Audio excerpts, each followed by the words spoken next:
समीक्षा, आवाज आ रही है हमारी? हमारी आवाज आ रही है? Yes ma'am. आज हम पढ़ेंगे पार्ट 3 स्वामी विवेकानंद। आज हम पढ़ेंगे पार्ट 3 स्वामी विवेकानंद। तो यस,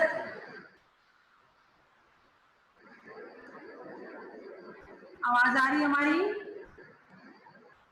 चलिए, तो यस, आवाज आ रही है? अनम्यूट करिए बेटा। आवाज आ रही है? आवाज आ रही है? Yes ma'am. आज हम पढ़ेंगे पार्ट 3 स्वामी विवेकानंद। ध्यान से सुनना आप लोगों को।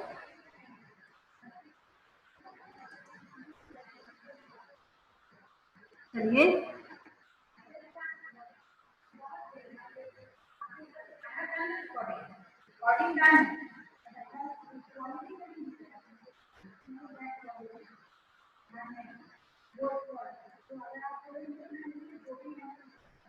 पार्ट 3 स्वामी विवेकानंद। विश्व में कुछ ऐसे महान लोग हुए हैं जिन्होंने अपने कार्यों से अपने समाज और देश का नाम ऊंचा किया है, अपने ज्ञान से संसार को नई दिशा दी। स्वामी विवेकानंद ऐसे ही संत थे जिन्होंने अपना सब कुछ मानव जाति के कल्याण के लिए भेंट कर दिया। तो यस, ठीक से बैठिए। तो यस, ठीक से बैठो। ठीक से बैठ के क्लास अटेंड करो। इस कहानी में स्वामी विवेकानंद के बचपन के बारे में बताया गया है कि बचपन में वो कैसे थे और कैसे वो अपने जीवन में आगे बढ़े। ध्यान से आपको सुनना है, तब आपको समझ में आएगा। अरे नरेंद्र, चतुर्भिक्षुक की कहानी सुना दो। उनके दोस्त जो हैं वो नरेंद्र को बोल रहे हैं कि अरे नरेंद्र, चतुर्भिक्षुक की कहानी सुना दो।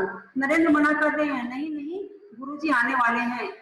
बच्चे पढ़ने के लिए गए हैं स्कूल में और क्लास में बैठे हुए हैं बच्चे, और टीचर के आने का टाइम हो रहा है, उनके पीरियड का टाइम हो रहा है। तो बच्चे नरेंद्र से बोल रहे हैं, मतलब स्वामी विवेकानंद से बोल रहे हैं कि हमको एक भिक्षु की कहानी सुना दो। तो नरेंद्र बोल रहे हैं कि नहीं नहीं, गुरुजी आने वाले हैं, अभी उनके आने का समय है, मैं तुम लोग को नहीं सुनाऊंगा। तो उनके दोस्त बोल रहे हैं कि जल्दी सुना दो ना। केशव नाम का जो उनका दोस्त है बहुत जिद कर रहा है कि नहीं, मेरे को कहानी सुननी है, तो मुझे कहानी सुना दो। अब नरेंद्र कहानी सुनाने लगा। सभी जितने भी दोस्त थे वो ध्यान से कहानी सुनने लग गए। टीचर क्लास में आए और आकर के उन्होंने अपना पढ़ाना शुरू भी कर दिया। क्लास में टीचर आ गए हैं और वो टीचर अपना पढ़ाना शुरू भी कर दिए हैं, लेकिन ये बच्चे कहानी सुनने में इतने व्यस्त हैं कि इन्हें उनके आने का पता ही नहीं चला कि कब टीचर क्लास में आ गए हैं। अचानक पढ़ाते पढ़ाते जो टीचर है उनका ध्यान, अध्यापक का ध्यान कोने में बैठे उन छात्रों की तरफ गया। पढ़ाते पढ़ाते अचानक देख रहे हैं टीचर कि पीछे में जो बच्चे बैठे हैं वो बिल्कुल ध्यान नहीं दे रहे हैं, बिल्कुल नहीं सुन रहे हैं कि क्या पढ़ाया जा रहा है, और टीचर के आने का भी उनको पता नहीं कि क्लास में टीचर आ चुके हैं। अध्यापक बोल रहे हैं क्या हो रहा है वहां, मैंने जो पढ़ाया है वह सुना या नहीं। अध्यापक बच्चों को बोल रहे हैं कि क्या हो रहा है वहां, मैं जो पढ़ाया हूँ वो आप लोगों ने सुना है कि नहीं सुना है। सबको खड़े होने के लिए बोला गया, खड़े हो जाओ तुम चारों। चारों बच्चे खड़े हो गए, मेरे प्रश्नों के उत्तर दो। अध्यापक बोले कि तुम चारों खड़े हो जाओ और मैंने जो पूछा है उसका उत्तर दो। अध्यापक ने सबसे पहले प्रश्न पूछे। सबसे पहले वो प्रश्न कर रहे हैं, नरेंद्र को छोड़कर अन्य कोई उत्तर न दे सका, चारों से क्वेश्चन कर रहे हैं। अध्यापक क्लास में आ गए हैं, उन्होंने पढ़ाना शुरू कर दिया है, लेकिन बच्चे कहानी सुनने में एकदम व्यस्त हैं, वो अध्यापक की बातें नहीं सुन रहे हैं। अध्यापक उन चारों को क्लास में खड़े कर दिए हैं और खड़ा करके उनसे प्रश्न कर रहे हैं। नरेंद्र को छोड़कर बाकी उनके तीनों जो दोस्त थे किसी ने भी आंसर नहीं दिया। शिक्षक ने कहा नरेंद्र को छोड़कर सभी खड़े रहो। कक्षा में बातें करने का दंड तो मिलना ही चाहिए। आप लोग भी क्लास में जब पढ़ाई करते हैं और पढ़ाई करने के समय जब आप बातें करते हैं तो हम जो टीचर हैं वो आप लोग को बोलते हैं ना कि अपने सीट पे खड़े हो जाइए, आप ध्यान नहीं दे रहे हैं, आप ध्यान से सुनिए। तो वैसे यहाँ पर भी क्लास में पढ़ाई हो रहा है और बच्चे आंसर नहीं दिए हैं, जो शिक्षक हैं वो उनको खड़े कर दिए हैं। मैंने जो पढ़ाया है वो सुना ही नहीं, खड़े हो जाओ तुम चारों, मेरे प्रश्नों के उत्तर दो। अध्यापक ने सबसे प्रश्न पूछे लेकिन नरेंद्र को छोड़कर कोई भी उत्तर नहीं दे सका। कि शिक्षक ने कहा कि नरेंद्र को छोड़कर सभी खड़े रहो। कक्षा में बातें करने का दंड तो मिलना ही चाहिए। गुरुजी मुझे भी दंड दीजिए, कहानी मैं ही सुना रहा था। नरेंद्र खड़ा हो गया और खड़ा होकर के वो बोल रहा है गुरुजी। पहले गुरुजी कहते थे ना, अभी तो आप लोग टीचर कहते हैं, पहले गुरुजी या शिक्षक कहा जाता था। तो नरेंद्र खड़े होकर के बोल रहा है कि गुरुजी मुझे भी दंड दीजिए क्योंकि कहानी मैं ही सुना रहा था। नरेंद्र ने अपनी गलती स्वीकारी। नरेंद्र की सच्चाई और ईमानदारी देखकर अध्यापक दंग रह गए। नरेंद्र एकदम सच बोला। उसकी ईमानदारी को देख करके जो अध्यापक थे वो एकदम दंग रह गए।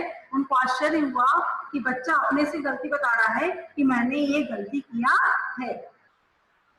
सच बोलने वाला यह बालक नरेंद्र आगे जाकर स्वामी विवेकानंद के नाम से प्रसिद्ध हुआ। अभी जो बच्चा सच बोल रहे हैं ना क्लास में, नरेंद्र नाम है जिसका, वो आगे चल करके स्वामी विवेकानंद के नाम से जाना जाने लगा। लोग उसे स्वामी विवेकानंद के नाम से जानने लगे। स्वामी विवेकानंद का जन्म, आपको ध्यान से सुनना है, मैं भी प्रश्न करूंगी, आपको उसका उत्तर देना पड़ेगा। स्वामी विवेकानंद का जन्म 12 जनवरी 1863 को मकर संक्रांति के दिन कोलकाता में हुआ। स्वामी विवेकानंद का जन्म 12 जनवरी 1863 को मकर संक्रांति के दिन कोलकाता में हुआ। बचपन में उनका नाम नरेंद्र नाथ था। बचपन में उनका नाम नरेंद्र नाथ था। छोटा नाम नरेंद्र पड़ गया। स्वामी विवेकानंद का जन्म 12 जनवरी 1863 को, जब मकर संक्रांति का दिन रहता है ना, तब कलकत्ता में हुआ था। और बचपन में उनका नाम नरेंद्र नाथ था, लेकिन नरेंद्र नाथ ना बोल करके उनको नरेंद्र नरेंद्र कहने लगे सबको। उनके पिता का नाम विश्वनाथ दत्त था। उनके पिता का नाम या पापा का नाम विश्वनाथ दत्त था। वे, उनके जो पापा थे वो उच्च न्यायालय में वकील थे। नरेंद्र के पापा उच्च न्यायालय में वकील थे। अंग्रेजी भाषा ज्ञान और भाषण कला नरेंद्र को विरासत में मिले। अंग्रेजी जो उन्होंने बोलना सीखा वो उन्होंने अपने पापा से सीखा। उनकी माता भुवनेश्वरी देवी, उनकी माता का नाम था भुवनेश्वरी देवी। नरेंद्र के पापा का नाम क्या था? विश्वनाथ दत्त। और मम्मी का नाम क्या था? भुवनेश्वरी देवी। धार्मिक महिला थी, पूजा पाठ ज्यादा करती थी, वो भगवान को ज्यादा मानने वाली थी। वे नरेंद्र को रामायण महाभारत के किस्से कहानियां सुनाती थी। नरेंद्र को रामायण महाभारत के किस्से और कहानियां सुनाया करती थी, जिससे नरेंद्र में धर्म के प्रति रुचि उत्पन्न हुई और उन पर माँ का विशेष प्रभाव पड़ा। अंग्रेजी उन्होंने अपने पापा से सीखी और धर्म की बातें जो हैं उन्होंने अपनी माता से सीखी। और ध्यान से सुनिए, स्वामी विवेकानंद का जन्म 12 जनवरी 1863 को मकर संक्रांति के दिन कोलकाता में हुआ। बचपन में उनका नाम जो था वो नरेंद्र नाथ था, लेकिन उनको नरेंद्र नाथ बहुत बड़ा लगता था करके उनको नरेंद्र नरेंद्र कहने लगे सकते हैं। और उनके पिताजी का नाम विश्वनाथ दत्त था, जो उच्च न्यायालय में वकील थे। अंग्रेजी भाषा ज्ञान जो है उनको अपने पापा से मिली। उनकी मम्मी का नाम था भुवनेश्वरी देवी, जो बहुत ही पूजा पाठ करने वाली थी और बहुत ही धर्म को मानने वाली थी। नरेंद्र को अपनी मम्मी से धर्म के बारे में जानकारी मिली। रामायण महाभारत के किस्से कहानियां वो अपनी मम्मी से सुना करते थे। उन पर अपनी माँ का विशेष प्रभाव पड़ा। उनकी बुद्धि कुशाग्र थी, बहुत तेज बुद्धि की थी। एक बार जिस चीज को देख लेते थे उसे वो समझ जाते थे और कर लेते थे। वे कक्षा में प्रथम आते थे, हमेशा वो क्लास में फर्स्ट आते थे। स्वामी विवेकानंद नरेंद्र हमेशा कक्षा में क्लास में फर्स्ट आते थे। उन्होंने छोटी उम्र में ही महान ग्रंथों का अध्ययन कर उन्हें याद कर लिया। जब छोटी उम्र के थे, जब कम एज था उनका, तभी उनको बहुत सारे ग्रंथों के बारे में जानकारियां प्राप्त हो गई थी। उनमें नेतृत्व करने का अद्भुत गुण था, किसी भी चीज को चुनने की शक्ति थी उनके अंदर। उन्हें व्यायाम, कुश्ती, घुड़दौड़, तैराकी का भी शौक था। व्यायाम, ध्यान से सुनिए क्या क्या चीज का शौक था उनको। नरेंद्र को किस किस चीज का शौक था? व्यायाम, कुश्ती, घुड़दौड़, तैराकी का उनको शौक था। वे सुंदर काया और बहुमुखी प्रतिभा के धनी थे। देखिए देखिए सब बैठे हुए हैं और यहाँ पे खड़े होकर के ये स्पीच दे रहे हैं या भाषण दे रहे हैं। ये है स्वामी विवेकानंद। उनके गुरु रामकृष्ण परमहंस थे। उनके गुरु रामकृष्ण परमहंस थे। उन्होंने नरेंद्र को विवेकानंद नाम दिया। गुरु का नाम क्या था? स्वामी विवेकानंद के गुरु का नाम था रामकृष्ण परमहंस। गुरु का नाम था रामकृष्ण परमहंस और नरेंद्र को विवेकानंद नाम जो है वो उनके गुरु ने ही दिया। उनके गुरु जो है वो नरेंद्र को विवेकानंद के नाम से पुकारते थे, तब से उनका नाम विवेकानंद, स्वामी विवेकानंद पड़ा। एक बार स्वामी विवेकानंद अमेरिका गए। ध्यान से सुनिए, एक बार स्वामी विवेकानंद जो है वो अमेरिका गए। अमेरिका के शिकागो शहर में विभिन्न धर्मों के प्रतिनिधि अपने अपने धर्म के विषय में बताने आए थे। अमेरिका के शिकागो शहर में विभिन्न धर्म के लोग आए थे, प्रतिनिधि आए थे, सब अपने अपने धर्म के बारे में बता रहे थे। विवेकानंद ने भारत की ओर से अपना भाषण दिया। सभी अपने धर्म के बारे में खड़े होकर के वहां पे भाषण दे रहे थे। तो स्वामी विवेकानंद भारत की तरफ से गए थे, हमारे देश भारत की तरफ से गए थे और उन्होंने भी अपना भाषण दिया। देखिए जितने भी यहाँ पे सब बैठे हुए हैं, आपको दिख रहा है स्क्रीन पे, वो सब जगह जगह से लोग आए हैं और अपने अपने धर्म के बारे में भाषण देकर के बैठे हैं। अब स्वामी विवेकानंद अपने देश भारत के धर्म के बारे में खड़े होकर भाषण दे रहे हैं। भाषण में उनके संबोधन, जब हम खड़े होते हैं स्पीच देने के लिए तो हम सबसे पहले स्टार्टिंग में क्या बोलते हैं? कुछ ना कुछ बोलते हैं ना, गुड मॉर्निंग बोलते हैं या good morning all of you बोलते हैं, जय जिनेंद्र बोलते हैं। तो स्वामी विवेकानंद जब शिकागो गए थे, अमेरिका के शिकागो शहर में अपना भाषण देने के लिए खड़े हुए, तो सबसे पहले उन्होंने भाइयों और बहनों का, जितने लोग वहां पे बैठे थे उन सबको उन्होंने भाइयों और बहनों से संबोधित किया। भाइयों और बहनों से संबोधित किया। सुनकर सभा में तालियां बज उठी।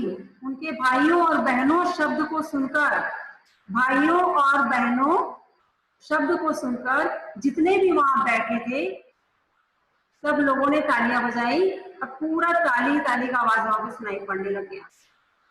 अगले दिन, दूसरे दिन उन्होंने जो भाषण दिया था उसके बारे में पूरे अमेरिका में चर्चा होने लगी। पूरे अमेरिका में यही बातें होने लगी कि भारत से जो आया है उसने इतना अच्छा भाषण दिया, उन्होंने भाइयों और बहनों से संबोधित किया, उन्होंने अपने कार्यों और विचारों से विश्व में भारत का नाम रोशन किया। विश्व में उन्होंने अपने कार्यों से और अपने विचारों से विश्व में भारत का नाम रोशन किया। विदेश भ्रमण के दौरान एक दिन विवेकानंद ने देखा कि कुछ लड़के नदी में तैर रहे हैं। देखिए यहाँ पे डायग्राम देखिए, डायग्राम में दिया हुआ है। जब वो विदेश भ्रमण करने के लिए गए थे, घूमने के लिए गए थे, तो एक दिन विवेकानंद ने देखा कि कुछ लड़के जो हैं वो नदी में तैर रहे हैं और अंडे के छिलके पे निशाना लगा रहे थे, लेकिन किसी का भी निशाना नहीं लग रहा था।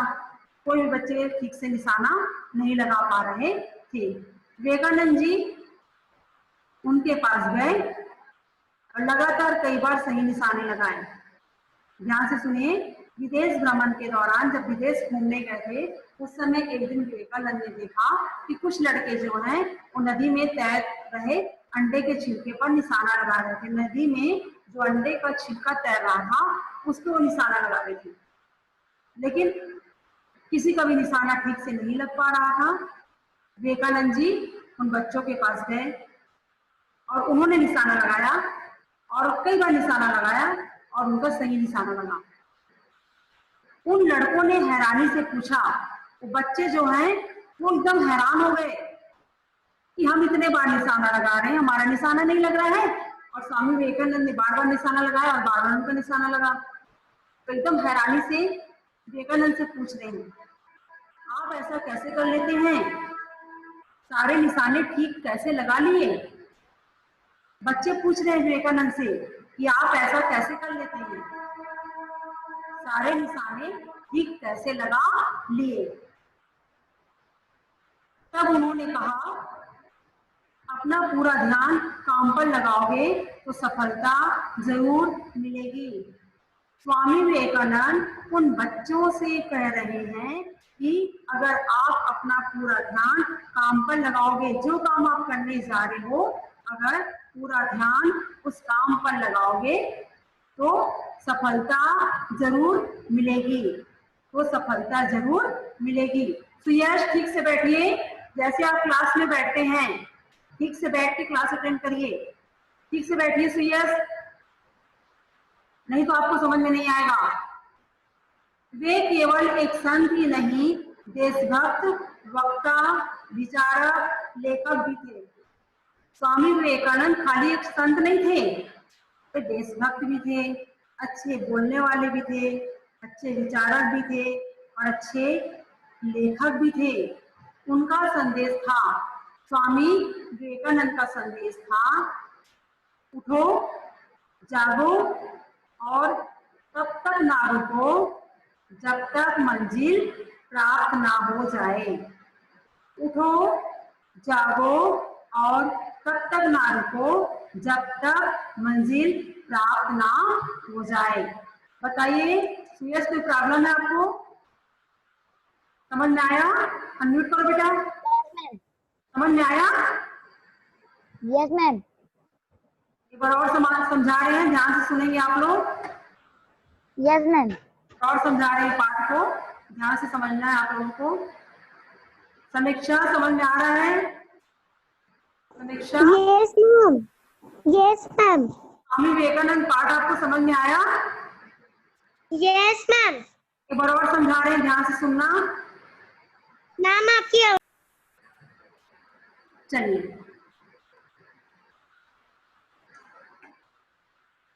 वैभव,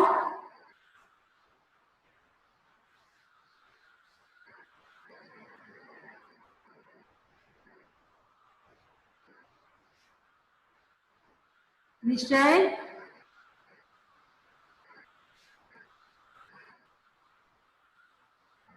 चलिए ध्यान से सुनिए बेटा।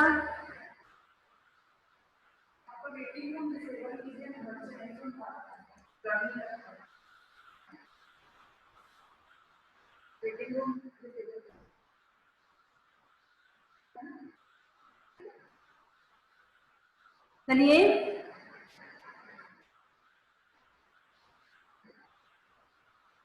आ रहे समझ में? आगे बढ़ते हैं।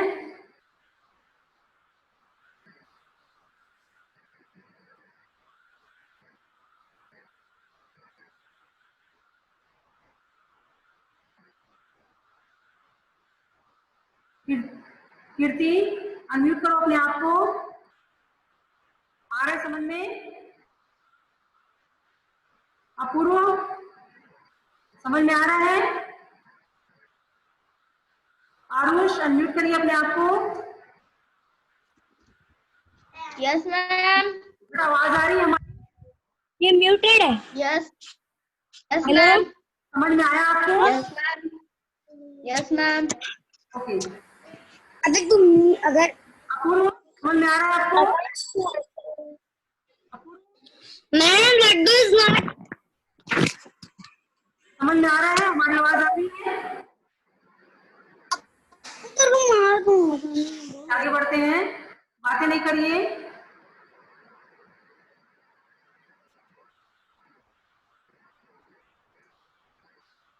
ध्यान से सुनेंगे आपको तो समझ में आएगा।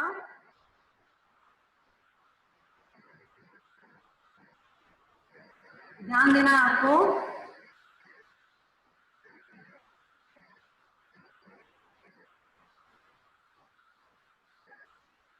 स्वामी विवेकानंद, स्वामी विवेकानंद के बारे में बताया गया है कि स्वामी विवेकानंद जब छोटे थे, जब स्कूल में पढ़ते थे, तो वो स्कूल गए थे, तो स्कूल में जो उनके दोस्त हैं उन लोगों ने उनको कहानी सुनाने के लिए कहा।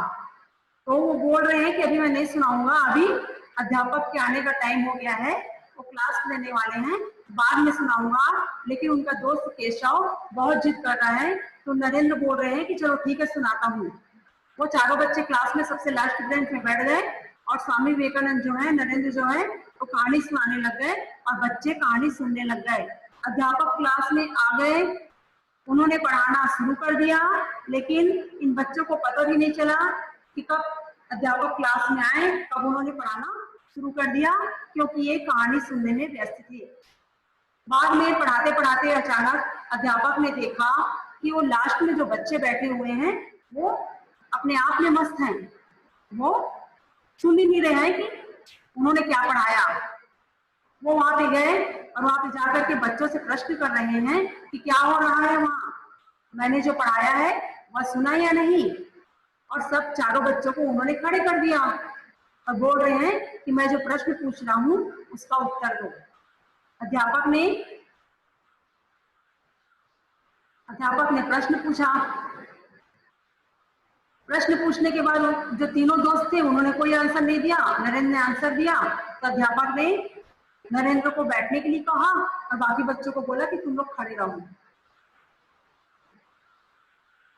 तो बच्चे बोल रहे हैं, नरेंद्र बोल रहे हैं कि मैं इन लोगों को कहानी सुना रहा था, सबसे बड़ा अपराधी मैं हूं, मुझे आप दंड दीजिए। अध्यापक ने सबसे प्रश्न पूछे, नरेंद्र को छोड़कर अन्य कोई उत्तर न दे सका, तो शिक्षक ने कहा नरेंद्र को छोड़कर सभी खड़े रहो, कक्षा में बातें करने का दंड तो मिलना ही चाहिए। गुरुजी मुझे भी दंड दीजिए। नरेंद्र क्या बोल रहे हैं कि गुरुजी मुझे भी दंड दीजिए, कहानी मैं ही सुना रहा था। नरेंद्र ने स्वीकारा और नरेंद्र की सच्चाई या ईमानदारी देखकर अध्यापक दंग रह गए। सच बोलने वाला यह बालक नरेंद्र आगे जाकर स्वामी विवेकानंद के नाम से प्रसिद्ध हुआ। ध्यान से सुनेंगे आप लोग। स्वामी विवेकानंद का जन्म 12 जनवरी 1863 को मकर संक्रांति के दिन हुआ था, कोलकाता में हुआ था। स्वामी विवेकानंद का जन्म, ठीक से बैठिए, सुयश ठीक से बैठो, ठीक से बैठ के पढ़ाई करते हैं।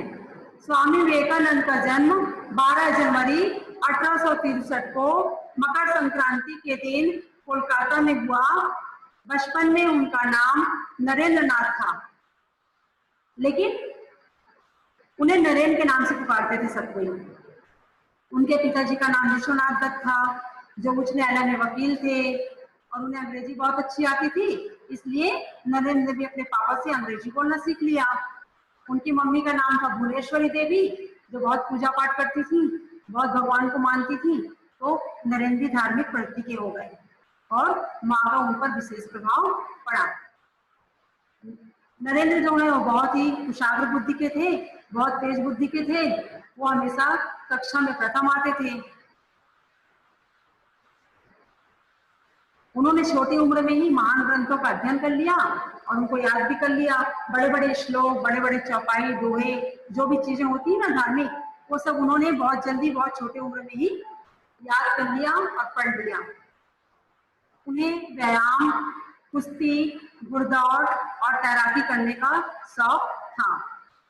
स्वामी विवेकानंद को व्यायाम, कुश्ती, घुड़दौड़, तैराकी का भी शौक था। उनके गुरु का नाम था रामकृष्ण परमहंस। स्वामी विवेकानंद के गुरु का नाम था रामकृष्ण परमहंस। उन्होंने नरेंद्र को विवेकानंद नाम दिया। उनके गुरु जो है उन्होंने ही नरेंद्र को विवेकानंद के नाम से संबोधित करना प्रारंभ किया और जब से उनका नाम स्वामी विवेकानंद पड़ गया। एक बार स्वामी विवेकानंद जो है वो अमेरिका गए थे और अमेरिका के शिकागो शहर में बहुत सारे धर्मों के मानने वाले लोग वहां पर आए थे और सब अपने अपने धर्म के बारे में बता रहे थे। सब लोगों ने खड़े होकर के भाषण दिया, लेकिन जब स्वामी विवेकानंद का नंबर आया तो वे खड़े हुए और खड़े होने के बाद उन्होंने जो संबोधित करते हैं प्रारंभ में, तो उन्होंने भाइयों और बहनों से संबोधित किया। जितने भी लोग बैठे थे उनको उन्होंने भाइयों और बहनों करके संबोधित किया। भाइयों और बहनों को सुनकर के सभा में तालियां गूंज उठी। जैसे उन्होंने भाइयों और बहनों कहा, विदेश में जाकर के भाइयों और बहनों कहा उन्होंने सब लोगों को, जितने वहां बैठे थे, तो तालियां गूंज उठी, सब ताली बजाने लग गए। पूरे अमेरिका में उनके बारे में चर्चा होने लग गई, सब उनकी तारीफ करने लग गए और अपने भारत देश का वहां पे नाम होने लगा, नाम रोशन होने लगा। जब विदेश घूमने के लिए गए थे वो, तो एक दिन वो जा रहे थे तो उन्होंने देखा, स्वामी विवेकानंद ने देखा कि कुछ लड़के जो हैं वो नदी में अंडे का छिलका तैर रहा था। नदी में अंडे का छिलका जो होता है वो तैर रहा था, तो बच्चे उस पर निशाना लगा रहे थे, लेकिन निशाना उनका नहीं लग रहा था। बार बार निशाना लगा रहे थे, बार बार निशाना नहीं लग रहा था। स्वामी विवेकानंद देख रहे थे खड़े होके, वो वहां पे गए और जाकर के उन्होंने निशाना लगाया और बार बार निशाना लगाया और जितने बार भी उन्होंने लगाया निशाना सही लगा। सभी बच्चे उन्हें आश्चर्य से देखने लग गए और कहने लग गए कि ऐसा आप क्या कर रहे हो कि निशाना आपका लग रहा है और हम लोगों से नहीं लग रहे हैं। तब स्वामी विवेकानंद ने उन बच्चों से कहा, ध्यान से सुनिए, आप लोगों के लिए भी है, जो बातें कही गई हैं वो आप लोगों के लिए भी कही गई है। तब उन्होंने कहा, स्वामी विवेकानंद ने कहा, अपना पूरा ध्यान काम पर लगाओगे तो सफलता जरूर मिलेगी। अगर आप जो काम कर रहे हो पूरा ध्यान उसी काम पर लगाओगे तो आपको सफलता जरूर मिलेगी। स्वामी विवेकानंद खाली संत ही नहीं थे, वे देशभक्त भी थे, वक्ता भी थे, विचारक भी थे और लेखक भी थे। और उनका संदेश था, उठो जागो और तब तक ना रुको जब तक मंजिल प्राप्त ना हो जाए। समझ में आया आप लोगों को? बेटा समझ में आया? Raise your hand. चलिए रेज योर हैंड, बताओ बेटा, कोई डाउट है? मौली का फोन आया था मेरे को, मुझे बात करनी आपसे और उसके में रेज हैंड का ऑप्शन नहीं आ रहा है। नाम बताइए। आरुष, समझ में आया आपको? आरुष समझ में आया? अनम्यूट करो बेटा अपने आप को। Yes ma'am, yes ma'am. Vivekananda वाला पाठ आपको समझ में आया है? Yes yes. चलिए आगे बढ़ते हैं। कीर्ति आपको समझ में आया? कीर्ति अनम्यूट करिए बेटा। पाठ समझ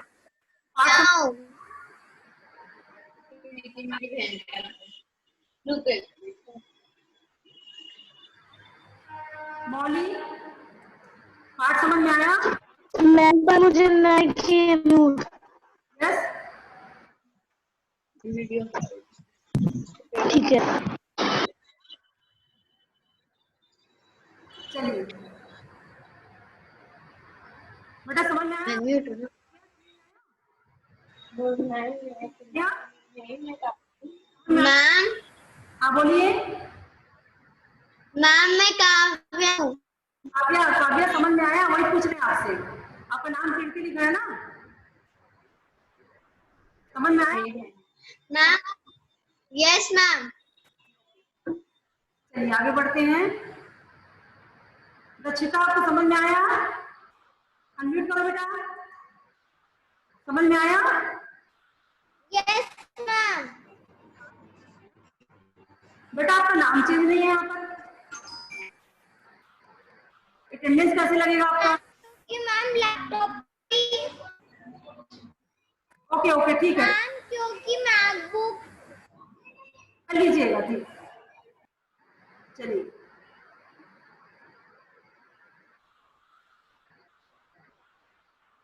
मौली समझ में आया? हो गया आया आपको? नहीं हो गया।